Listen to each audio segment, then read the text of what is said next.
கண்டிப்பாக அவர் செய்ய தவறிவிட்டார். என்னென்ன பாவங்கள் செய்திருக்காரு, என்னென்ன தப்பு செய்ய, யாருக்கு நல்லது செய்திருக்காரு? சினிமா உலகில கேட்டு பாருங்க. ஏதாவது ஒரு ப்ரொடியூசருக்கு நல்லது செய்திருக்காரா? அவரை சார்ந்த சினிமா உலகத்துக்கு ஏதாவது நல்லது பண்ணிருக்காரா? சக நடிகர்கள் எவ்வளவு கஷ்டப்படுறாங்க, அவங்களுக்கு ஏதாவது நல்லது பண்ணிருக்காரா? யாருக்குமே. நீங்க எங்க கேளுங்க சார். அவர் போதுல போயிடுவார், பேச மாட்டாரு. அவர் ரொம்ப பேச மாட்டாரு. பேச மாட்டாருங்கிற பெரிய குவாலிட்டியா?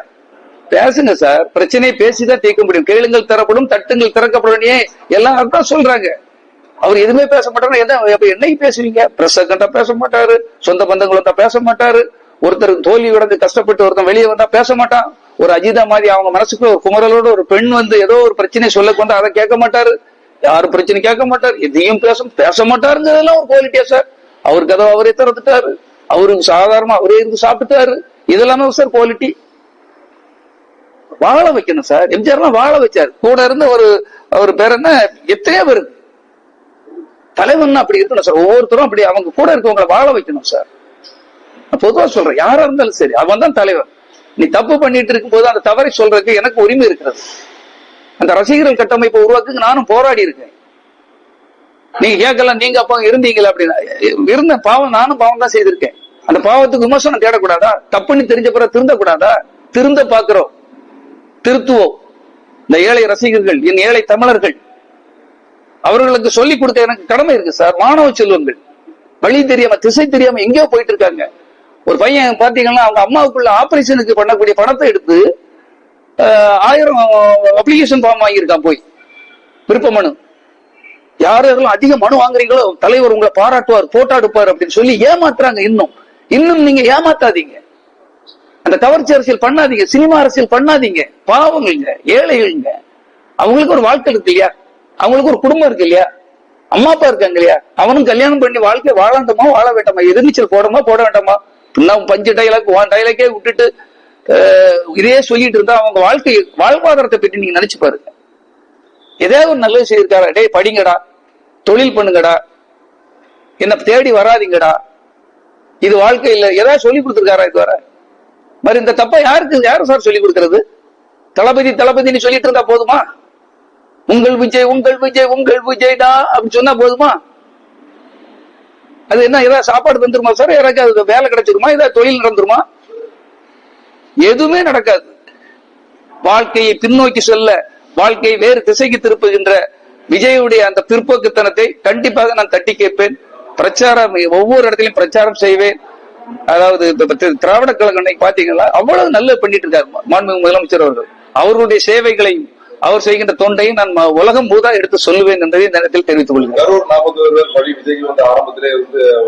அரசியல் அடியா அது மிகப்பெரிய அடி, மிகப்பெரிய துரோகம் சார், மக்களுக்கு செய்த துரோகம் சார். சார் அந்த இடத்தை தேர்வு பண்ணது யாரு சார்? நீங்க. வேண்டான்னு சொன்ன கூட அந்த இடம் தான் வேணுங்கிறீங்க. அந்த மக்களை கூப்பிட்டது யாரு சார்? நீங்க வாங்க அவங்க அப்படி தலைவரை பார்க்கலாம், அவரை பார்க்கலாம், போட்டோ எடுக்கலாம்னு சொல்லி ஏமாத்தி கூப்பிட்டது நீங்க. நீங்க சொன்ன டைமுக்கு நடத்தாம டைமை மாத்தினது யாரு? நீங்க. அந்த மக்கள் அந்த குறுகிய இடத்துல நிக்கிறாங்க, எவ்வளவு கஷ்டப்பட்டிருப்பாங்க சார். தண்ணி இல்லாம 1 மணி நேரம் ஒரு இடத்துல நம்ம நிக்க முடியுமா சார்? நினைச்சு பாருங்க, மனிதன் தானே. அப்ப நீ அந்த மனிதர்களை பற்றி, உன் தொண்டனை பற்றி, உன்னுடைய ரசிகர்களை பற்றி யோசிக்கலையே. நீங்கெல்லாம் எந்த இடத்துல இருந்து வந்து அதையும் ஒரு சப்போர்ட் பண்றாங்க பாருங்க.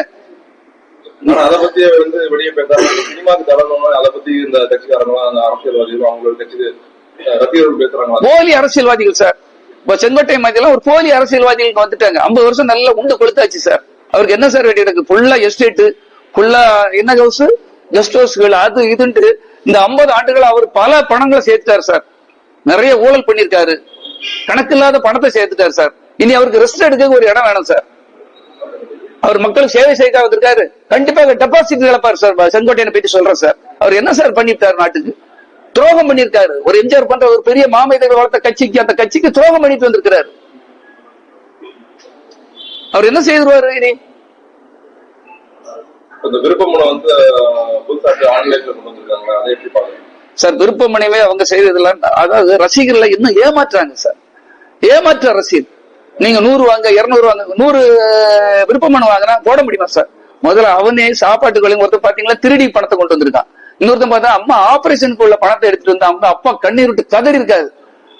அந்த பையன் 10,000 ரூபாய் கொண்டு ஆபரேஷனுக்கு உள்ள ரூபாய் எடுத்துக்கொண்டு விருப்பமனு வாங்கிட்டு வந்துருக்காங்க. நீங்க எல்லாம் யூடியூப் சேனல்ல பாத்திருப்பீங்க. இதெல்லாமா சார் பெருமை? நீ 50 மனு வாங்கு, 100 மனு வாங்கு, ஒருத்தன் ஒரு இடத்துல போட்டி போட, அது அவனுக்கு போட்டி போட கொடுப்பாங்களா? தெரியல. என்ன அதாவது இது இல்லாம எப்படி எப்படி எல்லாம் அந்த பப்ளிக்ல, அதாவது அந்த பப்ளிசிட்டிக்காக என்ன வேணாலும் செய்வான்னு சொல்லுவாங்க இல்லையா? இந்த ஆதரவு அரசியல் இருக்கிறத வர இப்படிதான் சார் பண்ணுவான்.